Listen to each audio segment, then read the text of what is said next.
জন কেমন আছেন সবাই? আশা করি সবাই ভালো আছেন। আল্লাহর রহমতে আমিও ভালো আছি, আলহামদুলিল্লাহ। এই তো বাসায় মেহমান ছিল, মেহমানরা চলে গেলে দেখি রুমের অবস্থা একদমই এরকম বেহাল একটা অবস্থা। এরপর আমি এগুলা ঠিক করে নেব। এই তো আমি রুমের বেডটা সুন্দর করে গুছিয়ে নিলাম।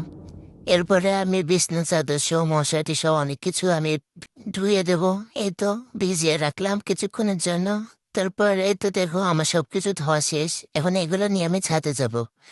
এই তো আমার সবকিছু নাড়া শেষ, এখন এগুলো রোদ্রে বাসায় চলে যাব। এই যে দেখো বাসায় এসে আমি থালা বাসন মাজতে বসে পড়লাম। একে একে সব থালা বাসনগুলো সুন্দর করে ধুয়ে নেব। এই তো নিচ্ছিলাম সবকিছু।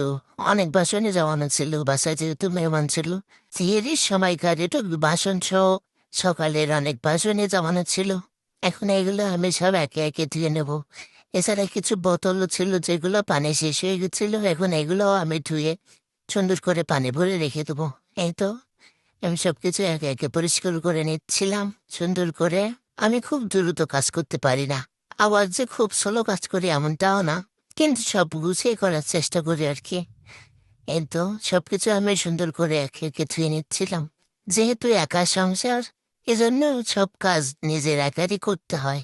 আমি আমার মন মতো এবং আমার সুবিধা মতো সব কাজগুলো করে থাকি। কিন্তু দেখো, কথা বলতে বলতে আমার বাসনগুলো সব ধোয়া একে একে শেষ। পরেই তো আমি কিছু পানির বোতলও ধুয়ে নিচ্ছিলাম। পানির বোতলগুলো আমি পানি শেষ হয়ে গেলে প্রতিবারই ধুয়ে আবার পানির ভরে তারপরে রাখি।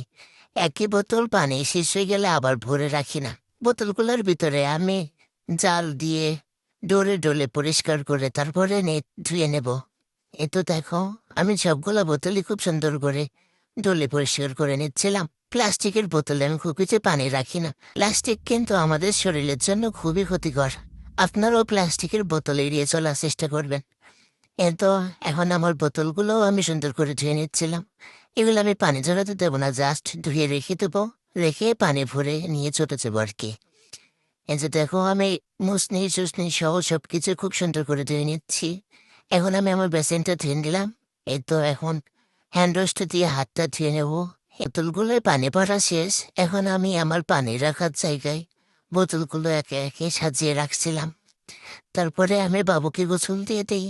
বাবুকে গোসল দেওয়ানোর পরে ওকে একটু লোশন মাখিয়ে দিচ্ছিলাম।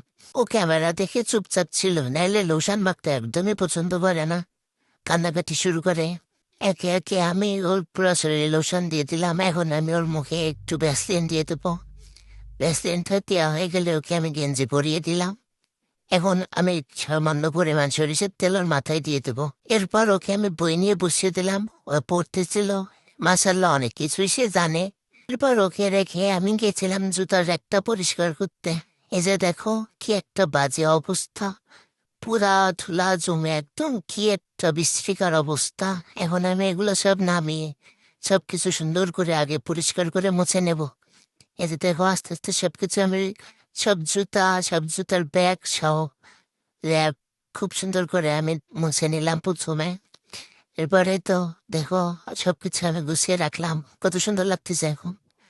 এরপরে আমি ঝাড়ু দিতে গেছিলাম। পুরো রুম আমি আগে থেকে ঝাড়ু দিয়েছি, এটা শুধু জুতার ধুলাই ছিল। এরপর আমি চলে আসি রান্না করতে। আমি হাঁসের মাংস রান্না করব। মশলাটা প্রথমে কষিয়ে নিলাম, এরপরে একে একে গোছগুলো দিয়ে দেবো। দেখো মশলার কালারটা কত সুন্দর আসছে। এই তো একে একে আমি সব হাঁসের মাংসগুলো দিয়ে দিচ্ছিলাম। হাঁসের মাংসটা দিয়ে ভালোভাবে কষিয়ে নেব। এই যে দেখো কষানো প্রায় শেষ। আমি খুব ভালো করে নাড়াচাড়া করে মাংসটা কষিয়ে নিচ্ছিলাম। এরপর মাংস কষানো হয়ে গেলে দিয়ে দেবো আলু। আলুটা দিয়েও আমি বেশ কিছুক্ষণ ধরে কষিয়ে নেব। এই যে দেখো আমার রান্না তো প্রায় শেষ এখন। কি সুন্দর একটা কালার আসছে মাশাআল্লাহ। এখন আমি এর ভিতরে অ্যাড করব কিছুটা গরম মশলা। গরম মশলাটা আমি ভেজে হামানদিস্তার ভিতরে রাখছি, এটা এটা এখন গুঁড়ো করে নেব। গুঁড়ো করে তো আমার রান্নাটা কমপ্লিট। এখন এর উপর দিয়ে আমি গরম মশলাটা দিয়ে দেবো। কত সুন্দর একটা কালার আসছে দেখো মাশাআল্লাহ, খেতেও কিন্তু ভীষণ মজা হয়েছিল। এতো আজকের মেনুতে ছিল হাঁসের মাংস, আলু দিয়ে তেলাপিয়া মাছের একটা তরকারি। এই তো এই কালারটাও খুব সুন্দর আসছে এবং খেতেও মজা। এটা হচ্ছে ডাল, এটা কিন্তু আমডাল। এখন পর্যন্ত আমডাল কে কে খেয়েছেন অবশ্যই কমেন্ট করুন। তারপর আমি ছাদে যে কাপড় চোপড়গুলো উঠিয়ে আনছিলাম। এখন এই যে এগুলো হচ্ছে বাবুর জামা কাপড়। এখন এগুলো আমি একে একে সবগুলো সুন্দর করে ভাঁজ করে রেখে দেবো। এতো দেখো আমি সবকিছু একে একে সুন্দর করে ভাঁজ করে নিতেছিলাম। কিন্তু ওর অনেকগুলো জামা কাপড়ে আমি ধুয়ে দিচ্ছিলাম। তারপরে এই যে আমি বারান্দার বেডটা গুছিয়ে নিলাম। এরপরে আমি বাবুকে দুপুরের খাওয়াতেই তো দুপুরের মেনুতে ছিল হাঁসের মাংস আর তেলাপিয়ার মাছের একটা টুকরা আমি তাকে দিচ্ছিলাম। এই যে আমি তাকে খাওয়াই দিচ্ছিলাম, সে কিন্তু খাওয়ার আগে বিসমিল্লাহ বলে মাশাল্লাহ বলবেন সবাই। সে কিন্তু সবসময় আমার রান্নার ভালো ভালো রিভিউ দেয় মাশাল্লাহ। কিন্তু এখন তাকে আমি মাছ দিয়ে একটু খাওয়াই দিচ্ছিলাম। সে তৃপ্তি নিয়েই খাচ্ছিল। আমার প্রতিটা রান্নায় সে খুব তৃপ্তি নিয়ে খায় মাশাল্লাহ। দেখো সে কিভাবে আমাকে রিভিউ দেয়।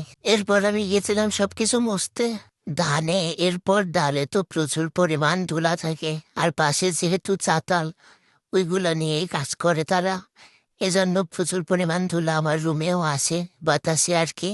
এজন্য আমার প্রতিনিয়তই সবকিছু মোছা লাগে। তো দেখো ফার্নিচার থেকে শুরু করে টুকি থেকে সবকিছু আমার প্রতিনিয়ত মুছতে হয়, নাইলে ধুলা ভরে একদমই সাদা হয়ে যায়। এই যে রুমও কিন্তু আমি প্রতিনিয়তই মুছি, শুধু ক্যামেরায় আনি না আর কি। রুম মোছা থেকে শুরু করে টুকিটাকি সবকিছুই মোছা লাগে। তারপরে তো দেখো আমাদের লেবু গাছে কত সুন্দর লেবু আসছে মাসাল্লাহ মাসাল্লাহ। এর একটু ক্লিপ নিচ্ছিলাম।